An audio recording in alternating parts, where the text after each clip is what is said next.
Tahun 1997. Malam mulai turun saat bus antar kota melaju membelah hutan Alas Roban. Kabut mulai turun perlahan, menyelimuti jalan seperti selendang putih yang melilit bumi. Dari jendela bus, Rohmat menyandarkan kepalanya, matanya setengah terpejam. Parjo yang duduk di sebelahnya menggigit sepotong kacang goreng sambil mengeluh. Aku bilang juga apa, Mat? Jangan pulang malam-malam. Alas Roban itu angker loh, bisiknya setengah takut. Rohmat mengangkat alis malas menanggapi. Tenang Jo, kita santri, doa kita tameng, jawabnya. Meski nada suaranya terdengar agak ragu. Tiba-tiba, sopir bus menginjak rem mendadak. Suara decitan, ban menggema, disusul oleh jeritan penumpang. Semua kepala terjulur ke depan. Parjo hampir tersedak kacangnya. Astagfirullah, teriak seseorang dari depan. Sopir menyalakan lampu jauh, dan semua mata tertuju pada jalan. Di tengah kabut, berdiri sesosok perempuan. Rambutnya panjang terurai, gaunnya lusuh seperti kain yang sudah bertahun-tahun tak dicuci. Ia hanya berdiri diam, menunduk, tidak bergerak sedikit pun. Rohmat dan Parjo saling pandang. Penumpang mulai heboh. Ada yang membaca ayat kursi, ada pula yang memaksa sopir melaju. Namun sopir malah membuka pintu. Siapa yang berani lihat? Barangkali orang kesasar, ucap sopir sambil meraih senter. Tak ada yang menjawab. Hening, hanya suara serangga dari luar dan detak jantung yang makin cepat. Ayo, bantu saya 2 orang. Cuma sebentar, kata sopir. Matanya mengarah ke Rohmat dan Parjo. Mungkin karena mereka tampak masih muda dan bertenaga. Parjo hendak menolak, tapi Rohmat lebih dulu bangkit. Ayo Jo, kita cuma bantu lihat sebentar. Dengan ragu, Parjo mengikut. Ketiganya turun melangkah ke sisi jalan. Tapi saat mereka mendekat, sosok perempuan itu perlahan menghilang seperti kabut yang tersapu angin. Senter sopir menyapu jalan. Loh, tadi di sini. Gumamnya Rohmat memperhatikan sekeliling. Hutan lebat mengelilingi mereka. Pepohonan besar menjulang dan kabut makin tebal. Udara terasa dingin, menusuk sampai ke tulang. Tiba-tiba terdengar suara klakson dari kejauhan. Mereka menoleh, bus telah melaju pergi. Basnya jalan, astagfirullah. Parjo berlari ke tengah jalan melambai-lambaikan tangan. Terlambat. Bas itu lenyap dalam kabut. Sopir terpaku. Saya tinggalin kunci dan tas saya di dalam. Kita ditinggal. Parjo panik. Ia meraih pundak Rohmat. Mat, ini gawat. Kita di tengah Alas Roban. Rohmat berusaha tetap tenang. Kita jalan cari pos jaga atau rumah warga. Pasti ada, katanya, sambil mencoba melihat sekeliling. Namun jalan di depan dan belakang kini berubah. Tak ada jejak roda bus. Tak ada suara kendaraan lain. Hanya kabut, pepohonan tua, dan suara burung malam yang seperti tertawa pelan. Sopir mulai membaca doa-doa. Suaranya gemetar. Parjo menggenggam tas kecilnya, keringat dingin membasahi pelipis. Sementara Rohmat berjalan lebih dulu. Menembus kabut, berusaha menemukan arah. Beberapa menit kemudian, mereka menemukan jalan setapak yang menurun ke arah samping. Kita ke sana. Mungkin ada perkampungan di bawah, kata Rohmat. Parjo ragu. Tapi, kalau itu jalan setan, Mat. Kalau kita diam di sini, kita cuma bakal tersesat lebih dalam, jawabnya mantap. Akhirnya mereka turun, menyusuri jalan setapak yang makin lama makin gelap. Pohon-pohon menjulur seperti tangan tua yang mencoba meraih. Kabut makin pekat. Suara-suara aneh mulai terdengar, seperti bisikan, tapi tidak jelas. Mat, kamu dengar nggak? Tanya Parjo pelan. Rohmat berhenti. Ia juga mendengar, ada yang berbisik dari balik pohon. Pulang, belum waktunya. Parjo mencengkeram lengan Rohmat. Kita balik aja, Mat. Ini bukan tempat biasa, aku ngerasa kita diawasin. Sebelum Rohmat menjawab, kabut membuka sedikit jalan. Di depan mereka berdiri sebuah gubuk tua, reyot, beratap daun kering, dan hanya disangga 3 tiang kayu yang sudah lapuk. Dari dalam samar-samar terdengar suara rintihan. Parjo mundur selangkah. "Jangan, Mat, aku punya firasat jelek." Rohmat menatap gubuk itu dengan mata tajam. "Tapi, bisa jadi itu orang yang butuh bantuan." Ia melangkah maju. Parjo tak bisa membiarkannya sendirian, jadi ia pun mengikut, meski tubuhnya gemetar. Ketika mereka semakin dekat, suara rintihan itu berubah menjadi lirihan seperti doa. Tapi terputus-putus, tak jelas. Bukan bahasa Arab, bukan Jawa. Rohmat mengetuk dinding bambu pelan. "Assalamualaikum." Tak ada jawaban. Hanya angin dan suara daun berdesir. Ia membuka pintu perlahan. Di dalam gelap, cahaya dari senter mereka menyapu sudut ruangan. Dan di sana, di sudut ruangan yang paling gelap, duduk seorang gadis, tubuhnya memeluk lutut, rambut panjang, menutupi wajah, dan ada rantai tua yang melilit pergelangan kakinya, terikat ke tiang bambu. Mereka membeku. Parjo hampir jatuh saking terkejutnya. "Astagfirullah." Gadis itu perlahan menoleh. Matanya sembab, wajahnya pucat. Tapi ada sesuatu yang aneh. Bukan hanya ketakutan, tapi juga keputusasaan mendalam. Ia membuka mulutnya pelan dan berkata, "Pergilah. Sebelum malam benar-benar jatuh, kalau tidak, kalian gak akan bisa keluar dari sini." Parjo menarik Rohmat ke belakang. "Kita harus kabur, Mat." Tapi Rohmat justru menatap gadis itu lebih dalam. "Kamu siapa?" Sebelum ia menjawab, dari luar gubuk terdengar suara auman, keras dan panjang, membelah malam yang hening. Suaranya bukan seperti harimau biasa. Ini lebih besar, lebih berat, dan entah kenapa, terasa seperti datang dari bawah tanah. Gadis itu menatap mereka dengan mata memohon. "Tolong aku, sebelum dia datang lagi." Udara di dalam gubuk terasa lebih dingin daripada di luar. Aroma lembab tanah bercampur bau anyir memenuhi ruangan. Lampu senter Parjo dan Rohmat terus bergetar, mengikuti tangan mereka yang sedikit gemetar. Gadis itu masih duduk di sudut ruangan. Matanya menatap kosong ke arah mereka, dan kakinya terikat oleh rantai yang tampak tua dan berkarat. Namun yang membuat keduanya terdiam adalah kenyataan bahwa rantai itu tidak menancap di tanah atau kayu apapun. Ia hanya melayang, terikat pada sesuatu yang tak terlihat. "Dia bukan orang biasa, Mat," bisik Parjo dengan suara lirih. Rohmat mengangguk pelan. Ia bisa merasakan hawa tak biasa di gubuk ini. Kakinya terasa berat, seperti tertahan oleh sesuatu yang tak kasat mata. Ia melangkah mendekat perlahan, berhenti 2 langkah dari gadis itu. "Aku Rohmat, ini Parjo. Kami santri dari Kendal. Kamu siapa?" tanyanya lembut. Gadis itu mengangkat wajahnya perlahan. Ada luka goresan di pelipisnya dan matanya sembab, seolah ia sudah terlalu lama menangis. "Namaku Sukma." Parjo menelan ludah. "Kamu kenapa bisa di sini? Siapa yang rantai kamu?" "Kayak gini." Sukma menarik napas panjang, seperti hendak mengumpulkan kekuatan. Suaranya lemah tapi jelas. "Aku dijadikan tumbal oleh keluargaku sendiri." Rohmat dan Parjo saling pandang. Suasana mendadak makin mencekam. Angin malam meniup dinding gubuk, yang reyot membuat suara gesekan bambu seperti bisikan lirih.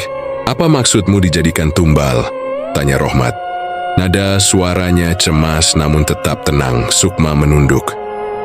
"Keluargaku ikut pesugihan sejak dulu. Mereka kaya raya, usahanya terus lancar, tidak pernah bangkrut. Tapi semua itu, ada harga yang harus dibayar. Setiap 13 tahun satu darah keluarga harus diserahkan pada yang mengikat perjanjian." Parjo mundur setapak. "Astagfirullah. Jadi kamu, aku yang terpilih tahun ini," potong Sukma. "Pahit, tapi aku menolak. Aku lari tapi tidak pernah bisa keluar dari hutan ini. Aku kembali dan kembali ke tempat ini, terikat oleh rantai yang tidak bisa aku lepaskan. Rantai gaib itu milik Mbah Darmo, dukun pesugihan yang menjaga perjanjian keluargaku." Rohmat menarik napas dalam. "Mbah Darmo?" Sukma mengangguk lemah. Ia bukan manusia sepenuhnya lagi. Ia penjaga gerbang antara dunia ini dan dunia tempat siluman itu berada. Siluman yang menagih tumbal. Dia yang menciptakan kabut yang membuat orang tersesat seperti kalian. Parjo mendekat ke Rohmat, berbisik dengan cemas. Mat, kita harus cari jalan pulang. Ini bukan urusan kita. Rohmat tetap menatap Sukma. Kalau kita tinggalin dia di sini, dia mati. Bahkan mungkin kita juga nggak akan bisa keluar hidup-hidup. Suara rintik hujan mulai terdengar di luar gubuk, menambah sunyi yang menyiksa. Tiba-tiba dari kejauhan terdengar suara aum, dalam dan berat seperti datang dari perut bumi. Sukma mendongak, wajahnya berubah tegang. Itu dia, malam sudah mulai datang. Parjo mencengkeram senter lebih erat. Mat, kita nggak bisa di sini.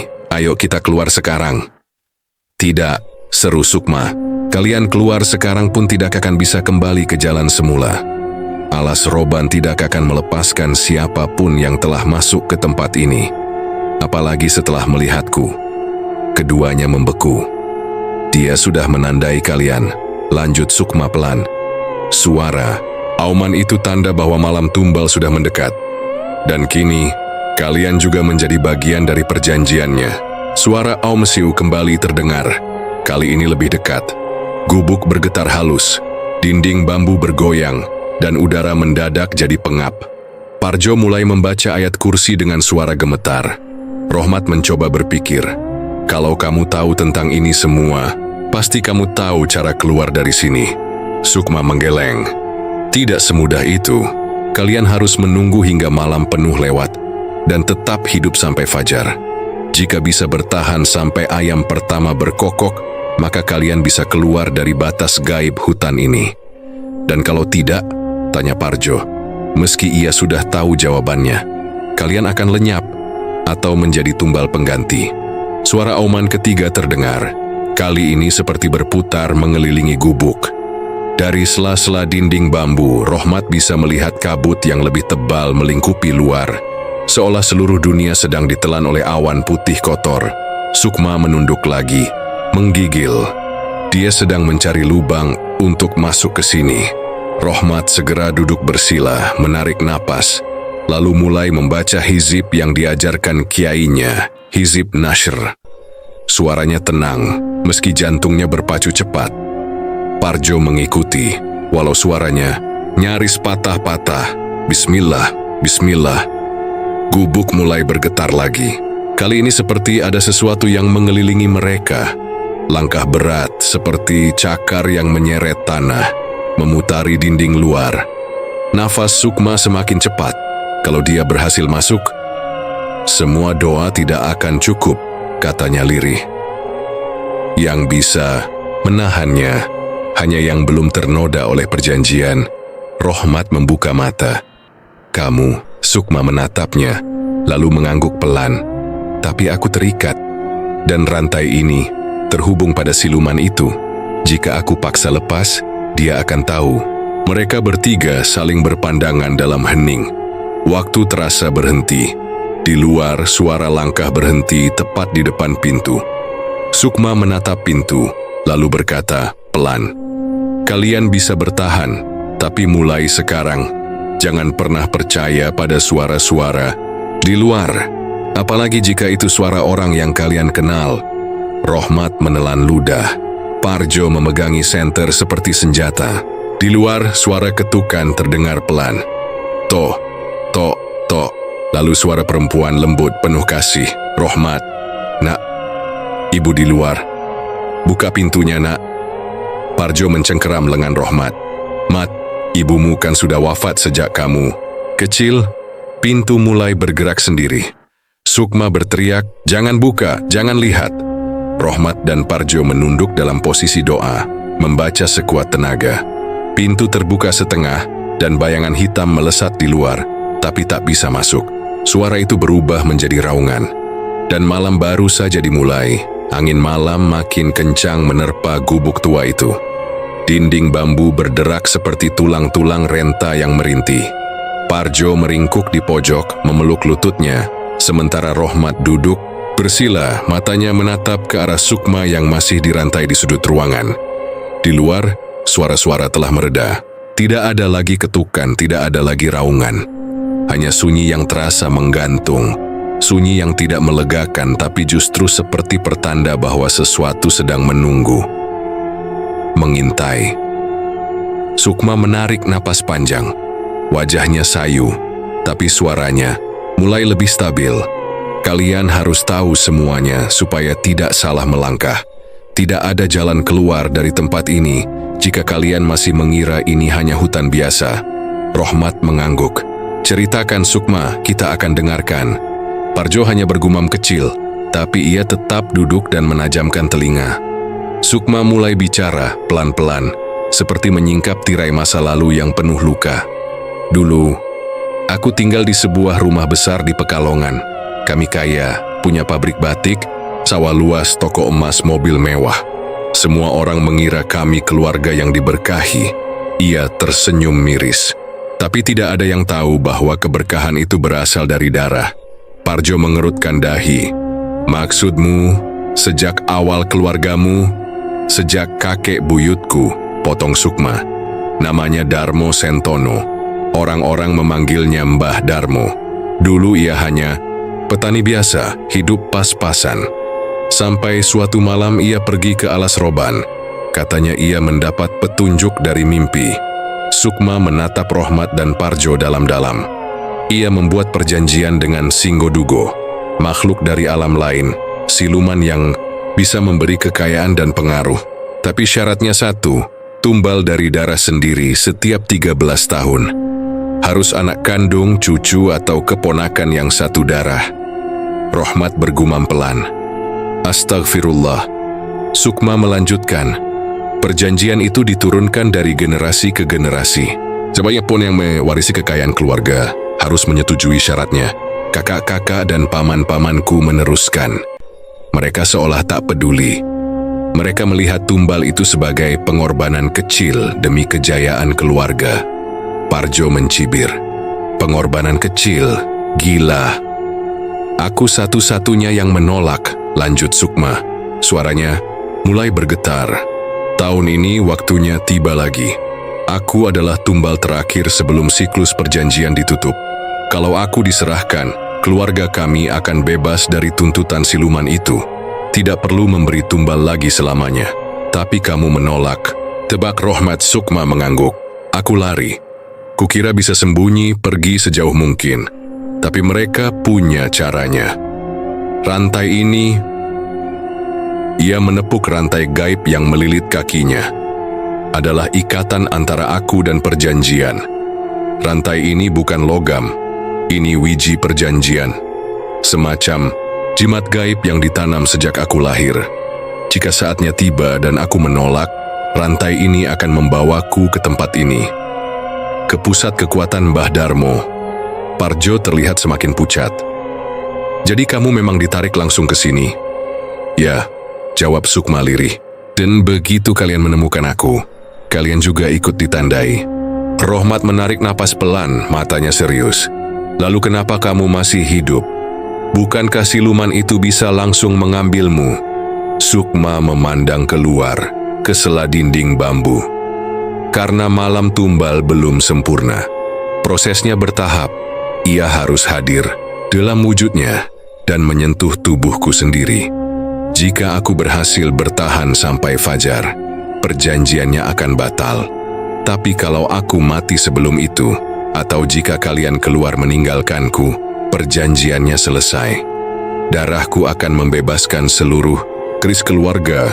Parjo mendecak. Licik, keluargamu tegak benar. Mereka menganggap aku durhaka. Padahal, aku hanya ingin hidup sebagai manusia biasa. Tidak kaya pun tak apa. Asal tidak hidup dari darah orang lain. Rohmat menatapnya lekat-lekat. Ada sesuatu di mata gadis itu, tekad yang kuat meski tubuhnya tampak rapuh. Kalau begitu, ucap Rohmat akhirnya, kami akan bertahan di sini, bersamamu, sampai fajar. Parjo menoleh cepat. Mat, kamu waras? Kita bukan orang sakti, ini bukan urusan kita. Kita cuma nyasar, tapi Allah tidak menyesatkan orang tanpa alasan. Jawab Rohmat tegas.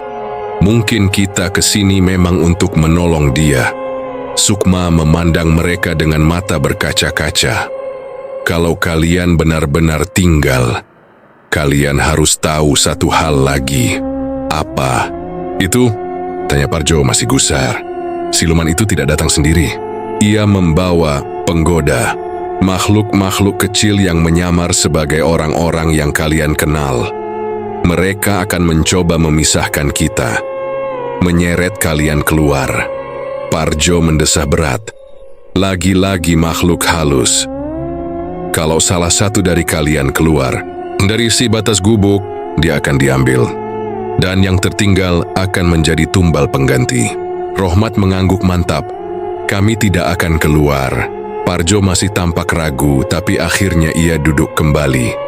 Ya Allah, semoga ini bukan keputusan bodoh. Sukma tersenyum samar. Untuk pertama kalinya sejak mereka bertemu, kalian lebih berani dari banyak orang yang pernah ku kenal. Angin malam kembali menerpa, dan dari kejauhan suara gamelan lirih terdengar, pelan tapi jelas.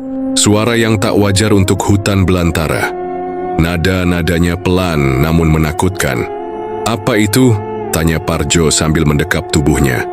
Sukma menatap gelap malam, matanya melebar. Itu pertanda bahwa panggonan tumbal sudah dibuka. Rohmat menggenggam tas kecilnya meraba botol air wudhu yang selalu dibawanya. Mulai malam ini, lanjut Sukma pelan, semua batas dunia akan bergeser, dan tempat ini akan jadi medan ujian bagi jiwa kalian. Udara di dalam gubuk mendadak menjadi lebih berat, bukan hanya karena kabut yang makin pekat di luar, tetapi karena sesuatu yang tak kasat mata mulai memenuhi ruang sempit itu. Seperti ada puluhan pasang mata yang mengintai dari balik bayang, mengendap dalam diam. Rohmat duduk bersila, menggenggam tas kecil berisi botol air wudhu dan mushaf kecil lusuh yang selalu ia bawa dari pesantren. Matanya terpejam, mulutnya mulai bergetar membaca, A'udzubillahi minasyaitonir rajim. Namun suara itu langsung buyar di tenggorokannya, seolah ada tangan dingin yang meremas lehernya dari dalam. Lidahnya kaku. Ayat-ayat yang biasanya mengalir lancar kini seperti kabur dari hafalan. Matanya terbuka, penuh bingung. Aneh, kenapa tidak bisa? Desisnya lirih. Sukma menoleh cepat. Kekuatan di tempat ini memang begitu. Mereka mengaburkan suara hati, memadamkan cahaya batin. Kecuali kau bisa melawan rasa takut itu, kau tidak akan bisa menyebut namanya. Parjo mulai mondar-mandir gelisah. Telinganya bergerak-gerak seperti menangkap sesuatu. Dengar nggak? Ada suara dari luar, kayak orang manggil-manggil. Rohmat bangkit berdiri. Jangan hiraukan, itu pasti makhluk penggoda yang kau ceritakan, Sukma. Parjo menoleh, matanya mulai berkaca. Tapi itu suara ibu. Suara ibu, Mat. Dia manggil namaku dari tengah hutan. Aku kenal suara itu sejak kecil. Suara lirih dari luar gubuk memang mulai terdengar jelas. Seorang perempuan tua, suaranya serak tapi penuh kasih. Jo, Parjo, Le, pulang, nak, pulang. Ibu kedinginan. Jo. Parjo terduduk, kedua, tangannya menutup telinga. Tapi suara itu menembus ke dalam, seperti diputar langsung ke kepalanya. Sukma buru-buru menarik tangan Parjo dan menatap matanya tajam. Itu bukan ibumu, katanya tegas. Itu makhluk yang meniru suaranya. Kalau kau keluar, kau akan ditarik dan kamu tak akan kembali sebagai dirimu. Parjo gemetar, bibirnya bergetar, mata merah menahan tangis. Tapi, aku rindu Sukma. Aku belum sempat pamit waktu pergi mondok. Ibu nggak tahu aku masih bawa potongan kain mukenanya. Sukma menggenggam tangannya erat. Kerinduanmu itulah yang mereka incar. Mereka tak bisa masuk ke hati yang kosong, tapi bisa menyelinap lewat lubang rindu, sesal, dan takut. Kau harus kuat, Parjo. Malam ini bukan tentang menuruti perasaan, tapi tentang bertahan dari jebakan yang paling halus. Rohmat menutup mata lagi. Perlahan ia mencoba meresapi suara nafasnya sendiri. Suara dari luar mulai berbaur, tangisan, rayuan, bahkan suara ayahnya yang sudah meninggal duluan. Tapi Rohmat tahu itu bukan nyata. Ia menenangkan diri, mengingat ajaran gurunya Kiai Abbas, bahwa doa bukan sekadar bacaan, melainkan nyala dari keyakinan. Perlahan, ia membaca, Bismillahirrahmanirrahim, Allahu la ilaha illa huwal hayyul qayyum. Kali ini suara itu tidak tersangkut. Ia mengalir perlahan, meski lirih. Sekejap, gubuk itu seperti bergetar, dan suara-suara dari luar melemah, seperti mundur perlahan. Parjo menoleh cepat. Kau berhasil, Mat. Rohmat mengangguk, peluh membasahi pelipisnya. Sedikit tapi butuh kekuatan penuh. Sukma tersenyum samar. Kau berhasil menyalakan cahaya kecil. Teruskan. Tempat ini gelap, bukan karena tidak ada terang, tapi karena orang-orang menyerah sebelum sempat menyalakannya. Rohmat duduk lagi dan mulai membaca ayat kursi berulang-ulang. Nafasnya mulai tenang. Tapi belum genap bacaan ketiga, dinding gubuk tiba-tiba bergetar. Bayangan hitam seperti jari-jari raksasa mencakar dari luar. Suara tertawa kecil, nyaring dan melengking, bergema dari segala arah. Sukma berdiri, tubuhnya gemetar. Ini pertanda, mereka mulai marah. Parjo kembali pucat. Sampai kapan ini berakhir? Sukma menarik nafas. Malam ini adalah Jumat Kliwon, terakhir dalam siklus 13 tahunan. Hingga fajar nanti, kekuatan siluman Singo Dugo berada di puncaknya. Jika kita mampu bertahan sampai azan subuh, perjanjian itu akan patah. Aku akan bebas, dan kalian akan kembali ke dunia kalian. Parjo menelan ludah, dan kalau enggak, kita bertiga akan jadi tumbal. Aku sebagai darah keturunan, kalian sebagai pengganti. Rohmat mengangguk, tetap membaca dalam hati. Kalau begitu kita harus tetap di sini. Apapun yang terjadi. Suara dari luar berubah lagi. Kali ini suara Pak Kiai dari pesantren mereka memanggil Rohmat dengan nada lembut dan tegas. Rohmat, Yona, keluar sebentar. Ada yang harus kau bantuan. Rohmat memejamkan mata lebih kencang. Itu bukan suara beliau, itu palsu, tapi tubuhnya menggigil. Meski ia tahu, imannya diuji dengan suara-suara yang paling ia hormati. Semakin malam gangguan makin kuat. Dinding gubuk mulai menghitam seperti dilapisi jelaga. Di sela-selanya muncul wajah-wajah datar, pucat, menatap dari dunia lain. Menunggu siapa yang akan goyah duluan. Sukma menyalakan pelita kecil dari minyak kelapa tua yang tersisa di sudut gubuk. Cahaya kuningnya redup, tapi cukup untuk membuat bayangan mengurung di dinding. Ini bukan cahaya biasa, ucapnya. Ini api dari malam perjanjian pertama. Setiap kali api ini menyala, siluman akan mundur sejenak. Parjo menatap pelita itu seperti harapan terakhir. Sukma, kamu yakin kita bisa keluar hidup-hidup? Sukma tak menjawab. Ia hanya memandang pelita itu dengan mata sendu. Namun senyumnya tipis, seolah percaya bahwa harapan selalu lebih kuat daripada kutukan paling tua sekalipun. Udara di dalam gubuk semakin tebal, oleh asap pekat yang menyusup dari sela-sela papan dinding. Bau kemenyan yang menyengat memenuhi rongga hidung, menciptakan sensasi panas yang menusuk hingga ke kepala. Api kecil di pelita Sukma bergoyang keras. Nyaris padam tertiup angin dingin yang tiba-tiba masuk meski tak ada celah terbuka. Sukma mendongak, wajahnya kaku. Dia datang, bisiknya.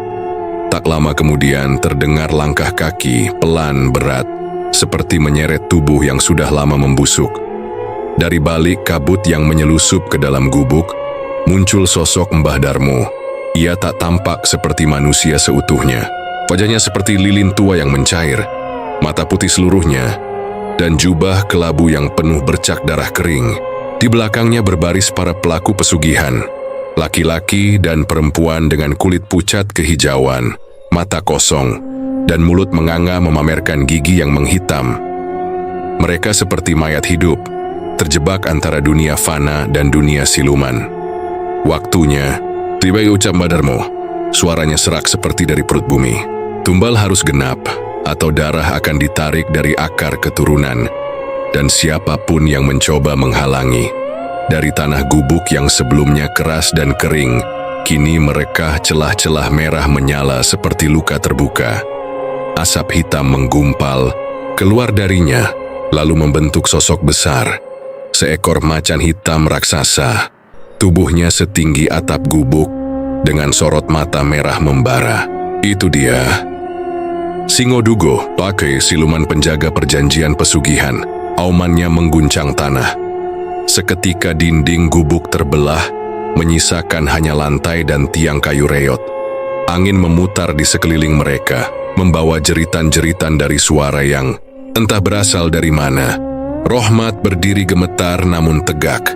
Tangannya menggenggam erat tasbih yang sejak awal tergantung di lehernya. Di sampingnya Parjo sudah berdiri, matanya menatap siluman itu dengan ngeri. Namun ada tekad di sana, ia tidak akan mundur. Singodugo menerkam ke arah mereka, tapi mendadak terpental saat Rohmat mengangkat tangan dan membaca ayat. Hasbunallahu wa ni'mal wakil. Tubuh Rohmat terdorong mundur oleh kekuatan yang berat, namun bacaan itu menahan gelombang serangan. Pertama, api dari pelita Sukma berkobar lebih tinggi, lalu Sukma yang masih duduk bersila membuka matanya lebar. Cahaya putih keluar dari kedua bola matanya, mengitari tubuhnya. Aku bukan lagi Sukma yang terikat, katanya dengan suara lebih dalam dari sebelumnya. Kalian menjadikanku tumbal, tapi rohku tidak tunduk pada iblis. Sekarang aku bebaskan diriku. Tangan Sukma terbakar cahaya. Ia menekan tali gaib yang selama ini membelit pergelangan dan perutnya. Tali itu memercik api, lalu terbakar, hancur menjadi debu. Saat itu juga, tanah di bawahnya bergetar, dan cahaya dari tubuhnya menyeruak membentuk perisai cahaya mengelilingi mereka bertiga. Mbah Darmo meraung. Ia melangkah maju. Tubuhnya tiba-tiba berubah. Dari sosok tua renta, kini ia menjadi setengah siluman. Tubuhnya berlumur sisik hitam. Taring tumbuh dari mulutnya. Ia melontarkan telapak tangannya ke arah Rohmat. Angin hitam melesat, namun Rohmat membalasnya dengan lantunan ayat kursi penuh suara. Benturan energi terjadi. Tanah terbelah. Para pelaku pesugihan yang ada di belakang Mbah Darmo mulai menjerit. Tubuh mereka seperti meleleh. Mereka menggeliat, memohon ampun. Namun wajah mereka tetap kosong. Jiwa mereka sudah tak lagi utuh. Parjo, dengan napas terengah, mulai ikut membaca doa-doa pendek yang ia hafal. Wajahnya masih ketakutan, tapi ia memaksa diri untuk terus membaca. Setiap bacaan yang keluar dari mulutnya membuat udara di sekitar mereka menjadi lebih bersih, lebih ringan. Hutan yang tadi menghitam perlahan berubah menjadi kelabu. Singodugo meraung, lalu melompat ke udara. Cakar raksasanya mengarah ke Sukma. Namun Sukma kini berdiri penuh cahaya, mengangkat tangannya dan meneriakkan satu kalimat yang membuat udara seperti terbelah. Dengan nama Tuhan yang Maha Suci, aku tolak perjanjian darah ini. Cahaya dari tubuhnya melesat seperti panah ke arah siluman. Tubuh Singodugo terkena cahaya. Itu dan jeritannya menggelegar hingga hutan bergetar. Bayangannya mulai kabur, menyusut. Lalu tubuhnya meledak menjadi semburan asap hitam yang terserap kembali ke dalam tanah. Mbah Darmo menggeram. Kini tubuhnya setengah hancur, namun ia tetap berdiri. Kalian pikir bisa memutus perjanjian begitu saja? Darah telah ditulis dan jiwa telah dijual. Tapi kali ini Rohmat dan Parjo berdiri berdampingan. Tangan mereka saling menggenggam. Mereka membaca dengan suara satu irama, satu hati. Allahu la ilaha illa huwal hayyul qayyum. Cahaya dari bacaan itu melingkar membentuk pusaran. Mbah Darmo meraung sekali lagi. Tubuhnya mencair, perlahan menjadi kabut hitam yang tercerai dan menghilang. Jeritan-jeritan dari para pengikutnya ikut lenyap disapu angin malam yang kini mulai tenang. Sunyi, untuk pertama kalinya sejak malam itu dimulai, hanya suara daun-daun yang bergoyang pelan terdengar. Kabut mulai menipis. Di ufuk timur, cahaya fajar merayap lambat, mewarnai langit dengan semburat merah muda. Sukma terhuyung, lalu bersimpuh. Nafasnya berat, tapi wajahnya tenang. "Aku bebas," ucapnya dengan senyum tipis. Rohmat dan Parjo hanya bisa menatap. Tubuh mereka lemas oleh kelelahan. Tapi di dalam hati, ada sesuatu yang tumbuh, rasa syukur, dan harapan bahwa mereka telah menyelamatkan bukan hanya Sukma, tapi juga diri mereka dari perangkap tergelap. Namun mereka tahu, malam belum sepenuhnya selesai. Masih ada jalan keluar yang harus dicari. Masih ada cerita yang belum berakhir. Dan fajar adalah satu-satunya harapan yang mereka punya. Asap tebal belum sepenuhnya menghilang dari tanah gubuk yang luluh lantak. Aroma belerang bercampur darah membekas di udara. Tubuh Rohmat gemetar, tasbih di tangannya masih panas nyaris meleleh oleh energi gaib yang tadi mereka hadapi. Namun kemenangannya belum utuh. Parjo berlutut tak jauh darinya. Darah merembes deras dari luka panjang di dada kirinya, hasil cakaran siluman Singodugo sebelum hancur. Napasnya tersengal, pelipisnya berkeringat dingin. "Jo, bertahan Jo." Rohmat merangkak cepat, mengangkat kepala sahabatnya dan menyangganya dengan pangkuan.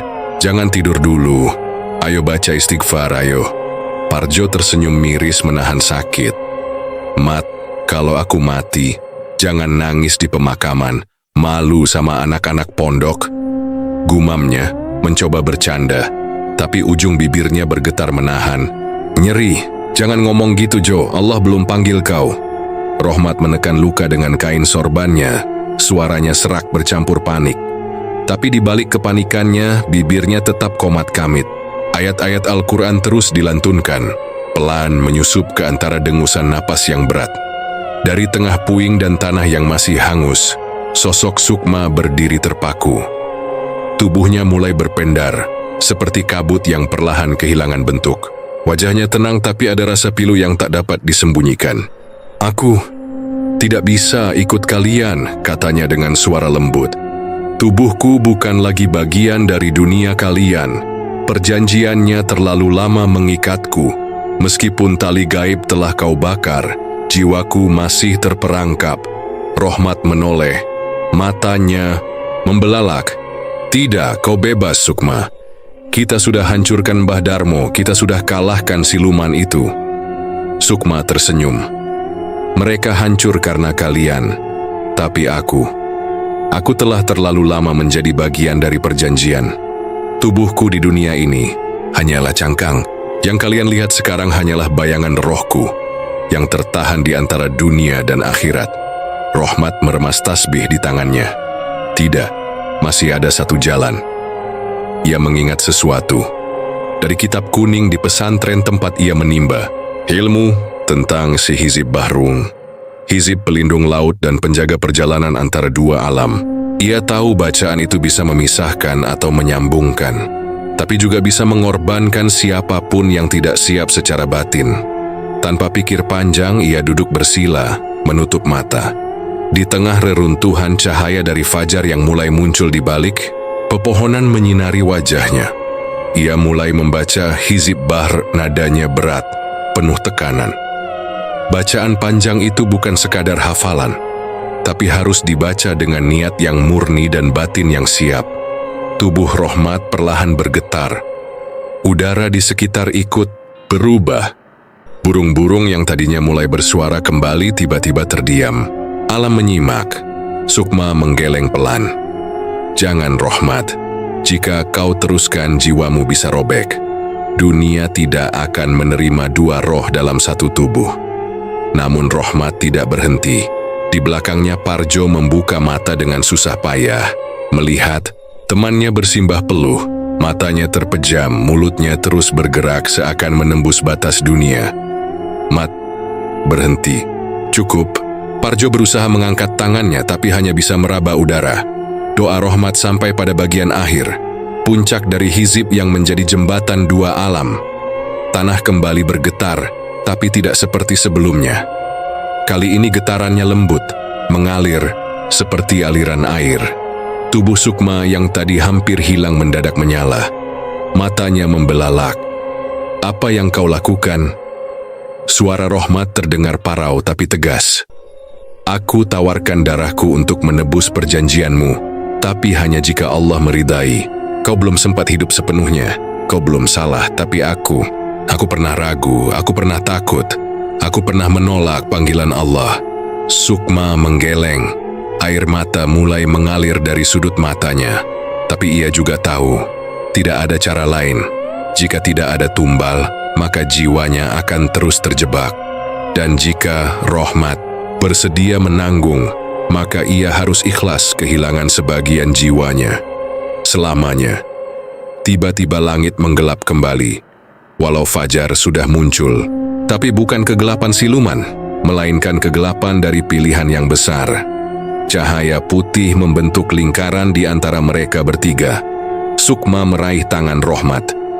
"Kalau begitu, aku hanya akan menerima sebagian, sisanya kembalikan pada Tuhanmu."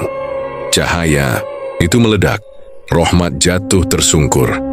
Tasbihnya patah, biji-biji kayu menyebar ke tanah. Parjo berteriak lirih, berusaha bangkit tapi tubuhnya terlalu lemah. Ketika semuanya reda, Sukma berdiri tegak, tubuhnya utuh, mata berkaca-kaca.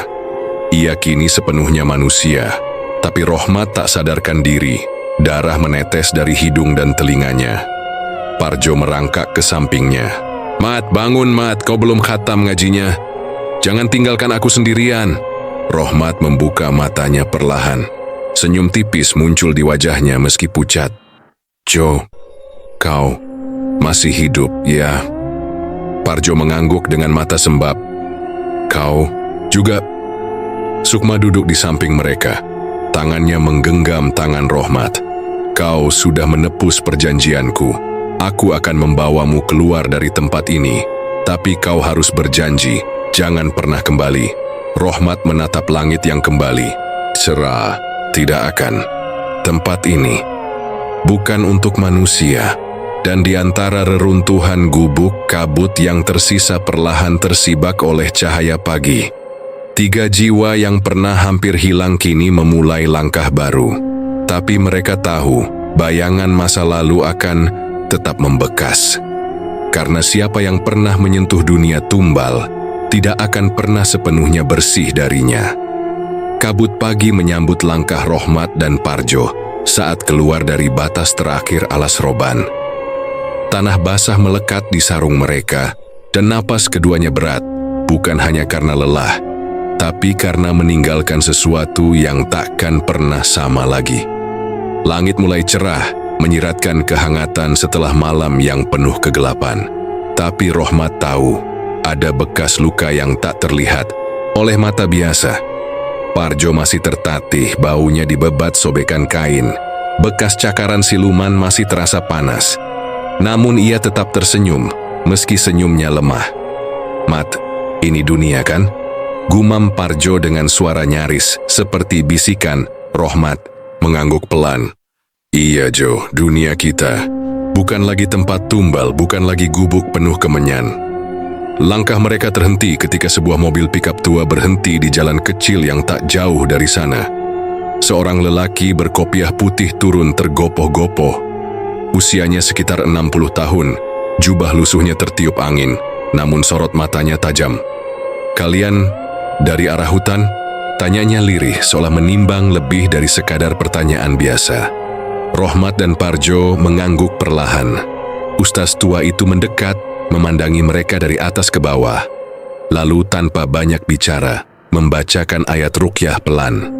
Reaksi cepat muncul, angin di sekitar mereka berdesir kencang, dan daun-daun beterbangan meski tak ada badai.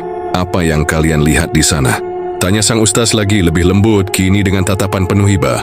"Siluman, pesugihan, gubuk, Sukma." Rohmat menjawab, suaranya bergetar. Ustaz itu mengangguk pelan, seakan sudah tahu nama itu. "Sukma, anak dari keluarga Tirtonegoro. Dia sudah hilang 3 tahun lalu." Waktu itu keluarganya kaya mendadak, tapi semua orang tahu. Ada harga yang mereka bayar. Kalian bukan orang pertama yang kejebak ke sana. Tapi, kalian yang pertama keluar dengan akal sehat. Rohmat dan Parjo saling pandang.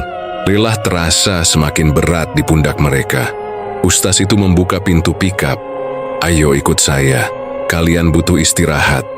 Tapi lebih dari itu, kalian butuh bimbingan. Beberapa minggu berlalu. Luka di tubuh mulai mengering, meski bekasnya masih tertinggal. Rohmat dan Parjo tinggal sementara di pesantren kecil yang diasuh oleh Ustaz Rifai. Ustaz tua yang menjemput mereka dari tepi hutan. Hari-hari mereka diisi dengan zikir, pengobatan batin, dan tidur panjang. Setiap malam Rohmat selalu terjaga. Ia duduk di serambi masjid, menatap langit, merenungi segala yang telah terjadi.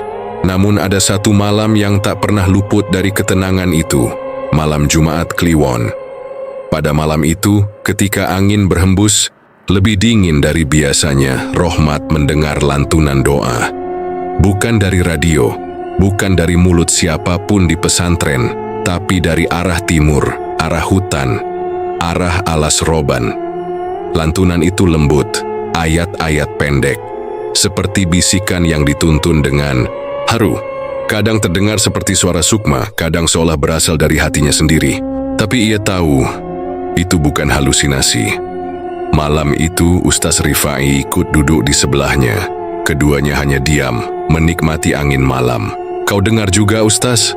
Tanya Rohmat lirih. Sudah bertahun-tahun saya dengar suara itu, tapi baru sekarang.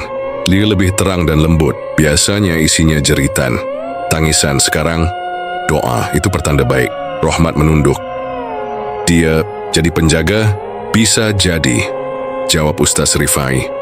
Orang yang mati karena menolak perjanjian gelap, kadang mendapat tempat khusus dari langit, terutama jika ia diselamatkan oleh orang yang ikhlas. Rohmat menggenggam tasbih baru yang diberikan Ustaz. Tuh. Tapi satu biji tasbih ia gantungkan di leher, satu dari tasbih lamanya yang sempat pecah malam itu.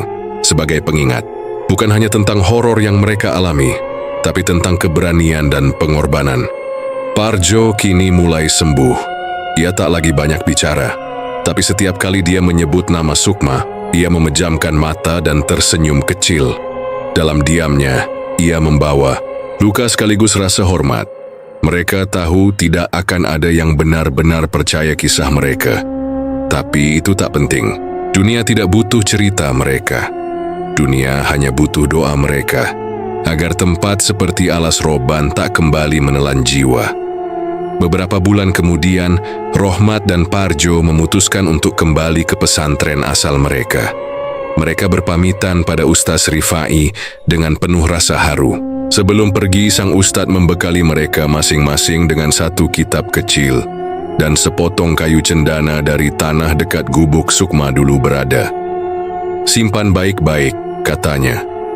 Bukan untuk melawan, tapi untuk mengingat. Dalam perjalanan pulang, bus yang mereka tumpangi melewati jalur selatan, tidak mendekati Alas Roban. Tapi ketika roda bus melintasi tikungan terakhir yang menghadap arah utara, Rohmat menoleh ke jendela. Kabut tipis terlihat jauh di balik pepohonan, dan untuk sesaat, hanya sesaat, ia melihat sosok perempuan berdiri di balik kabut. Tidak menyeramkan, tidak mengganggu, hanya menatap dengan wajah tenang. Sukma. Rohmat tersenyum pelan, tak berkata apa-apa, hanya menunduk dan menggumamkan doa.